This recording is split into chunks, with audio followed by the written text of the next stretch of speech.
Morning, Mr. William. Yeah, good morning, Mark.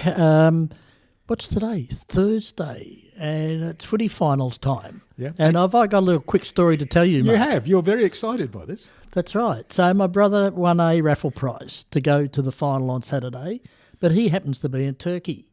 So I got a phone call at midnight the other night and said, "Can you take my place?" What the prize was, Toyota fly us to Brisbane on Saturday morning. We go to the footballers, their guests. I have to carry the football from the grandstand out to the middle of the ground, and then we stay overnight and we fly home the next morning. That's fun, isn't it? So we're not quite sure about all this, and I want to wear my cat's jumper, but I've been told at home, don't you dare. Well, you should. But anyway, no, that's fine. All right, so who have we got today, Mark? So today we have a very fine lady by the name of Claire Pales. Welcome, Claire. Hello, thanks so much for having me. And Claire is the director, I would say, owner of the Security Collective. That the right title? And I met Claire at an AICD function a few weeks ago where we had a panel on risk. And Claire had been suggested to the AICD to come along and chat about cybersecurity and did a fantastic job. And I scribbled in my pad that day, ring Claire, add her to our podcast list. So here we are, Claire. And Claire, that's interesting, cybersecurity, because what's happened is with all this talk about AI, cybersecurity's been pushed into the background, but it's there alive and it's just sneaking around. And the story is that you can protect as much as you think you can against, cyber attacks and all sorts of things. And I heard at another AICD conference where a gentleman said it's not a matter of if it happens, it's when it will happen. Yeah, I think organisations are facing into that every day. The small little events and then the big ones that hit the front page of the paper. Yeah. All right, well, let's start on your journey, Claire. Where was primary school? I actually went to primary school in Belmont in Geelong. I went to Roslyn Primary School. And I was actually meant to go to a different primary school altogether, and at the very last minute ended up at Roslyn, for the entire 7 years. Oh, wow. Which is still there and thriving, by the way. It is. It is good. And high school? High school split. I did 3 years at Belmont High, and then my final year 10 and VCE at Sacred Heart. Oh, okay. And both great schools. Yeah. Well, Geelong is blessed with many good schools.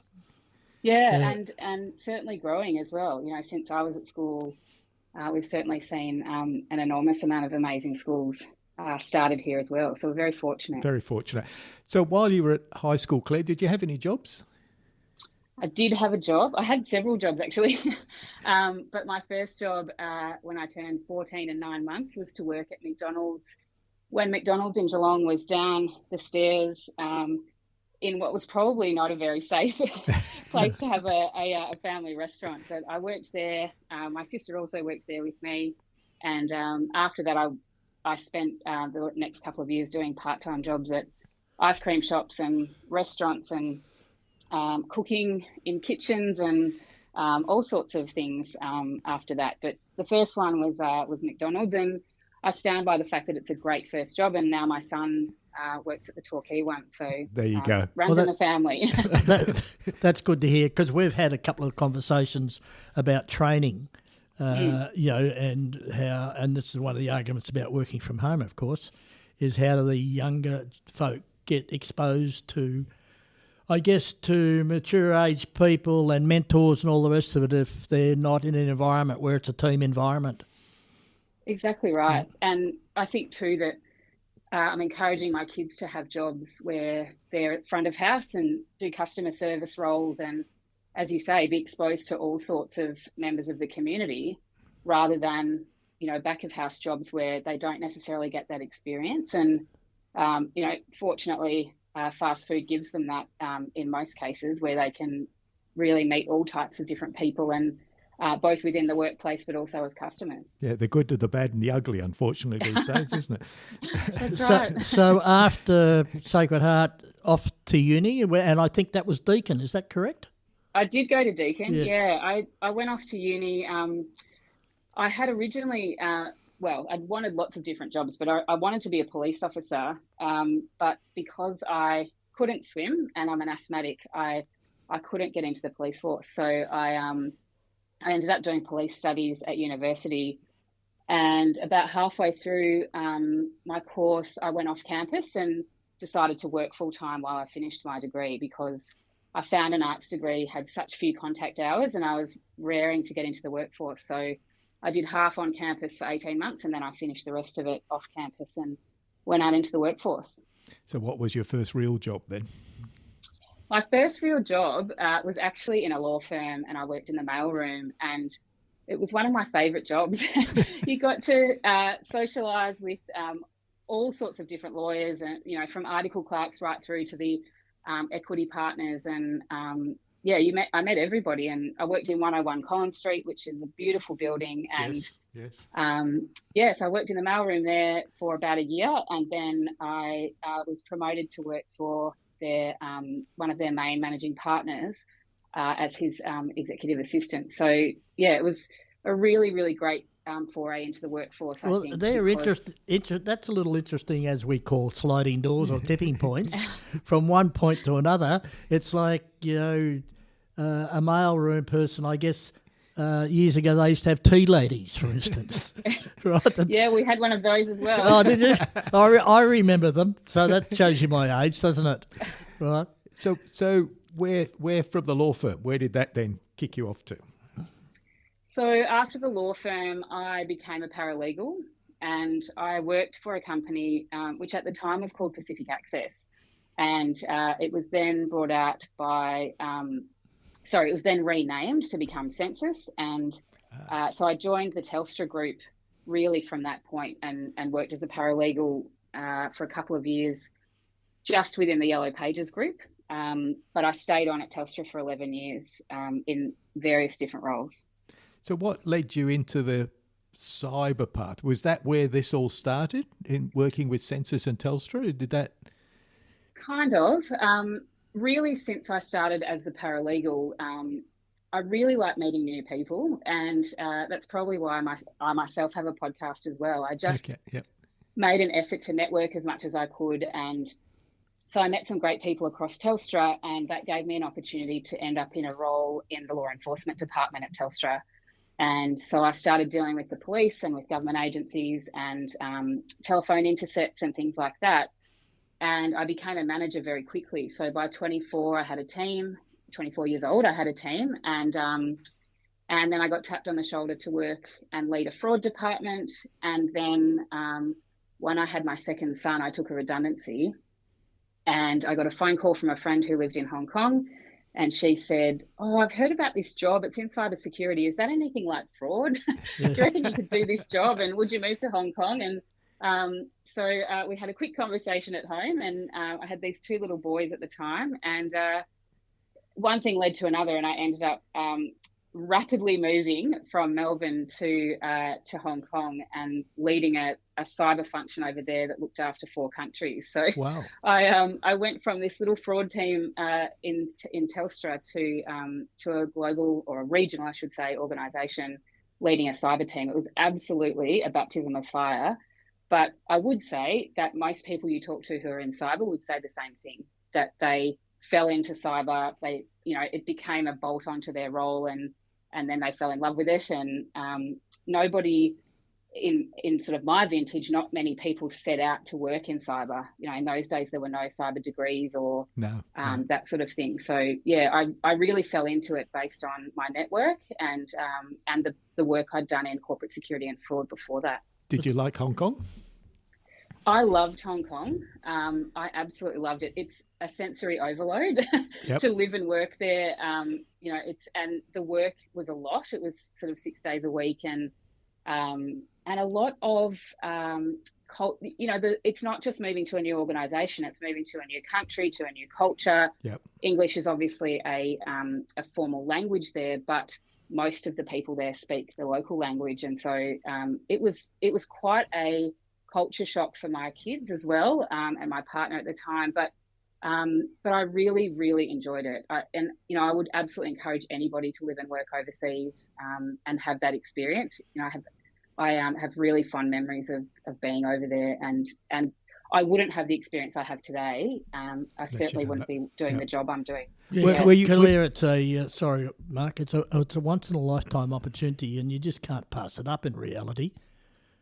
Yeah, that's right. And I always envisaged myself going to the UK because that's what all Aussies do. And I never thought that when I, had that sort of North Star when I was little that I wanted to work overseas.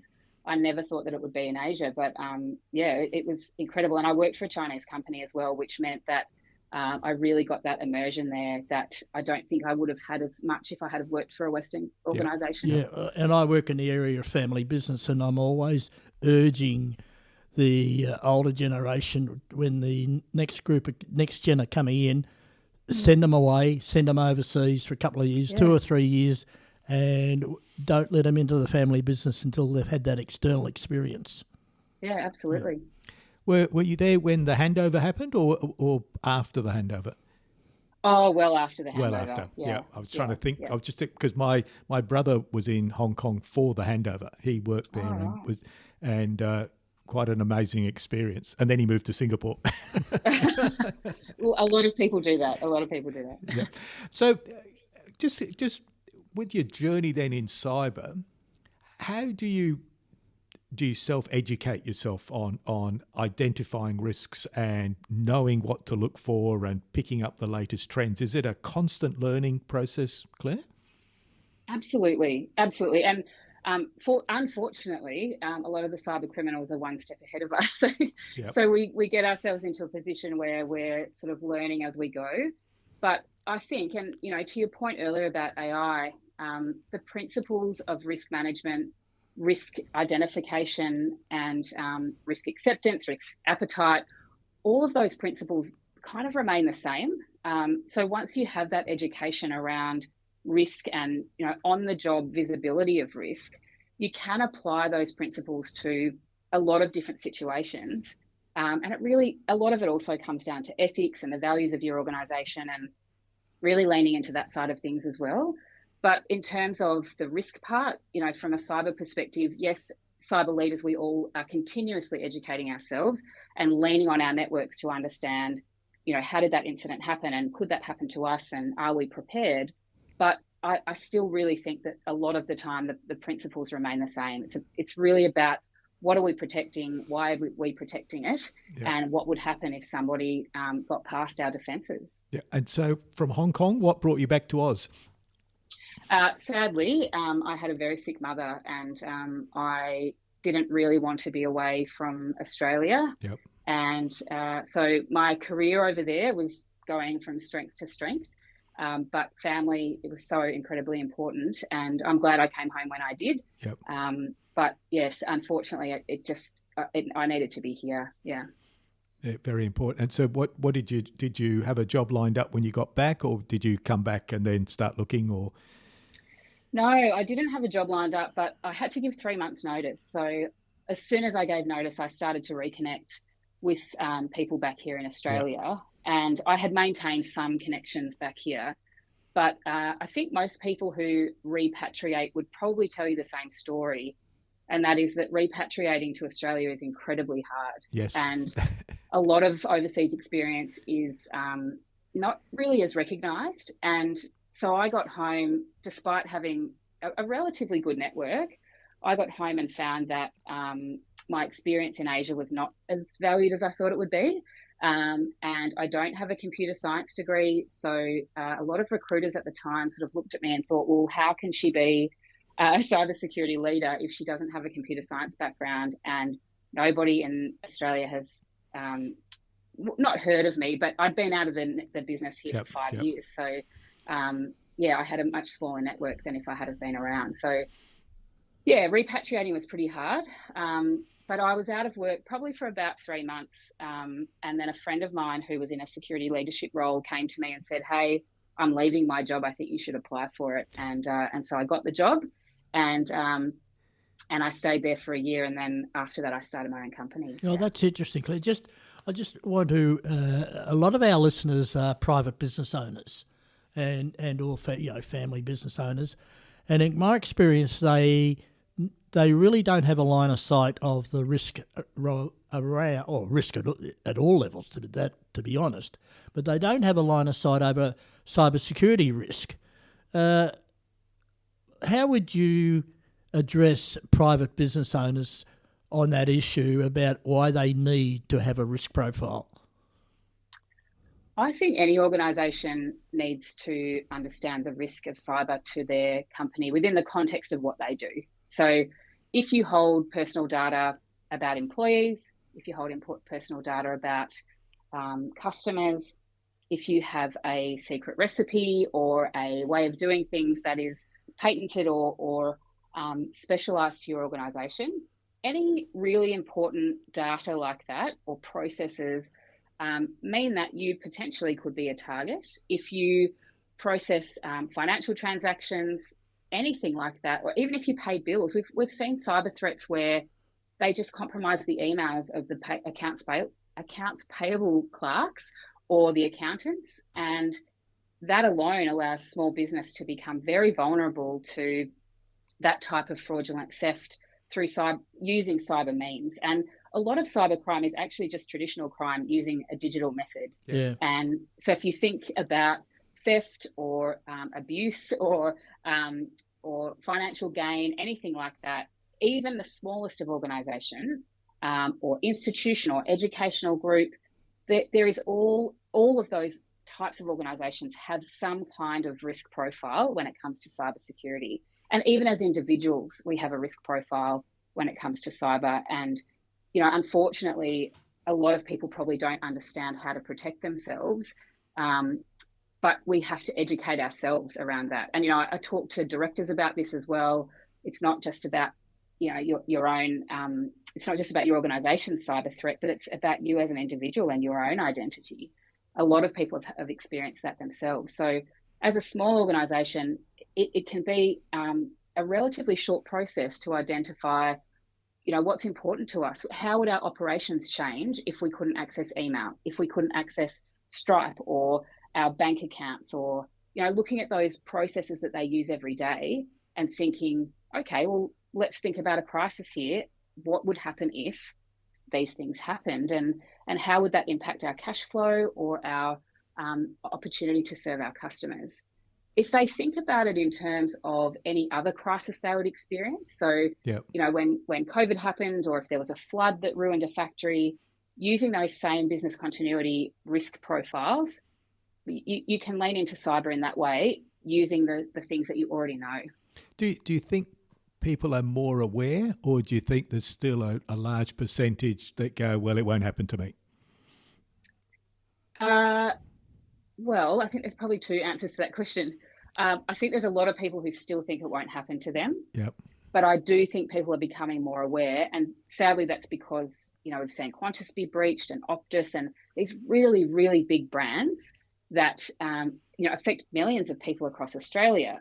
I still think, though, that people are not necessarily as aware of how they themselves, or if they run a small organisation, how they might be impacted by this. And I've worked with some family businesses myself, and, for them, it's actually their family's livelihood, not just impact to customers and things like that. So I really feel as though, yes, that the awareness is rising, but awareness doesn't necessarily cause people to take action.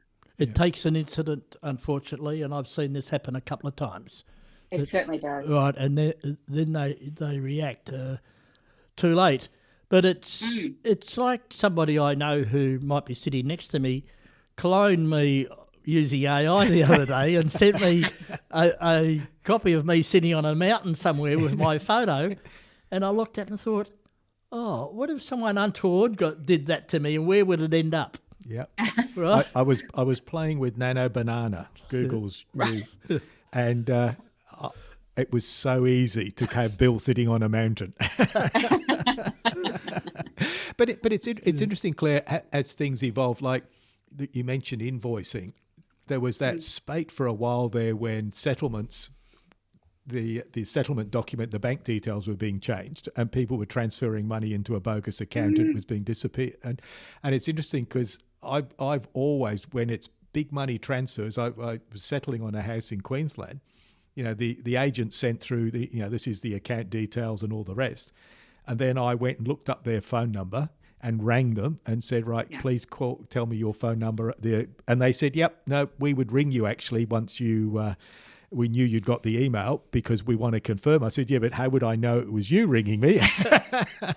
Exactly. So you just keep going down the rabbit hole, but you have to be checking, don't you? It's yeah, and there's a balance between major paranoia, due diligence and checking the boxes. And I agree with you that, for large scale transactions like that, most organisations now do have that, several steps in place to make sure that there isn't that invoicing fraud and there isn't a change to bank details, because that's such an easy way, especially, a PDF comes in, it looks right, there might be one number different or something, but especially for new vendors or new service providers, double checking over the phone with a real person, is absolutely required. But a few years ago, that wasn't the case. That's really only happened, as you say, on the basis that there had been so many events of that nature. Yeah. And what role do you see AI playing in this now? Because, just my little playing with putting Bill on top of a mountain, it just shows you how easy that you could clone an invoice using AI and off you go. Yeah, I think it's really hard because some organisations are rapidly embracing it. There are others who are just blanket blocking it and not really thinking through how AI is going to impact their organisation. And we really do have to embrace the fact that it's going to be part of our lives now. You're right, AI can clone. It can clone voices, it can clone video, it can clone pictures, it can certainly clone invoices. I think putting those human processes in place, so you can be as digital as you like, but we still need to have a human on the other end of some of these checks and balances. And even if you're spot checking or however your organisation does it, now that we know that this is so easy, there's even more of a requirement for us to be triple checking things. But also the banks are starting to put a lot of things in place where, they might notice that you pay the same BPay for, 20 times. And then if you change it, some banks are starting to look at ways of alerting to that and saying, this is a new BPay, are you sure about this? And even the account identification, I use the Bank of Melbourne, and now you put in the account details and then say check account, and it says this is the account, so it lines up. Whereas in the past you had no idea what you were putting in, and it can work against you too. If I had it was a N Smith, and it was Nick Smith, and the bank account was Nick Smith, and it wasn't happy that I had it as N Smith. But that's good. At least it's Claire, checking. So if you go into a medium-sized business, forget about the big boys. What sort of questioning would you ask the owners of that business to get a feel of how secure or what risk mitigation they've got in place? I really want to know that the leaders in the organisation understood cyber risk. And I know this is a bit of a cliche, but it is everybody's responsibility. But at the senior leadership level, we need those people to creating a culture of cybersecurity risk. And, whether organisations realise it or not, they have a culture of cybersecurity, whether they deliberately put that in place or it's just part of their organisational culture. They might have a culture of complacency, they might have a culture of compliance, or they might have a culture of healthy risk. But what we really want to start seeing from the very beginning is that the senior leaders in the organisation are all aware of the cyber risk position of the business. And that should be relatively straightforward for whoever's looking after cyber in a company to make sure that they are briefing the executive, they're briefing, in larger organisations, briefing the audit risk committee, for example, or the board, and the board being open to those conversations as well. As a starting point, no matter what digital controls you've got in place or processes, the conversations need to be happening. And that awareness at the most senior levels, that's what filters down and makes people act in a certain way. And the policies and the processes and the actions come after that. What I'm really looking for as soon as I get into a business is who cares about cyber? Who's talking about this? What are other parts of the business doing? Not just cyber and IT, but what's everybody else doing to make sure that we're protecting the organisation? And that's a really good point, isn't it? So many folk that when it's an IT issue. No, it's not. It's beyond. Yeah. It's more than IT issue. So absolutely. You talk about board issues there, of course. What in recent times, as I guess being a director and the onerous liabilities and responsibilities you have, and particularly in not-for-profits, I find no one cares or they're not educated. And yet as a board member, you have an obligation to get to understand what your risks are with cybersecurity. Yeah, and we're starting to see ASIC become quite active in that space where they're civilly suing organisations and boards. There's a couple of cases coming up in the next few months, where, particularly financial services, where ASIC are coming to these businesses and taking them to court, and the fines are pretty considerable. And a couple of years ago, there was the case of RI Advice, where their board and organisation was seen as not being or as being complacent and being complicit in the cyber risk that their organisation was facing. And the federal court got involved, and they got a very big fine in a very short space of time to resolve that those cyber risk vulnerabilities within their organisation. So as directors, certainly can't be complacent, and there needs to be self-education, because as a cyber person, if I was on a board, I would not look down the table at all the accountants and say to the accountants, we're having a finance conversation, so you guys need to handle this. So if there's a cyber conversation, I don't think directors should be looking to me on a board and saying, well, this is a cyber conversation, so Claire, as the cyber expert, you should be answering or asking the questions here. It's across everybody that sits at that table to make sure that they are absolutely 100% aware of the current posture and state of cyber for their organisation, even if that is a very, very small not-for-profit, or even if it's a kindergarten. We directors come in all shapes and sizes. Yep. We still want to make sure that as leaders and as officers of that organisation, that we are aware of every risk. And if the cyber risk is in a position, for example, if it's red or critical or whatever terminology your business uses, you give it the same time and same respect that you would give any other risk if it was at that level.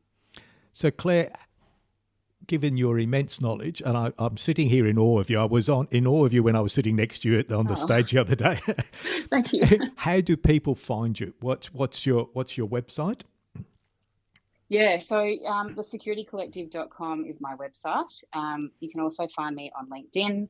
I have a podcast. It has about 100 episodes, just over 100 episodes, that's really focused on cyber leadership, but it's not just for cyber leaders. I have directors and CFOs and all sorts of people get value from the podcast. So that's another place. What's the name of that? What's the podcast name? Same again, the Security Collective podcast. So you can find me there or on LinkedIn or at the website as well. That's fantastic, Claire. Thank you. Yeah. I really, as I said, I really enjoyed listening to you at the AOCD, and I've further enhanced my knowledge. Oh, thank you. And Thanks we'll so be much in for touch. inviting me. We'll be in touch, Claire, because we have a network group, Mark, that I think Claire is an essential person to come and talk to our group. We will. I will reach out to you, Claire, and we'll have a further discussion on helping connect you to a few more people. So excellent. Thanks so much to both of you. So have a lovely day, and thank you. Yeah, thank you.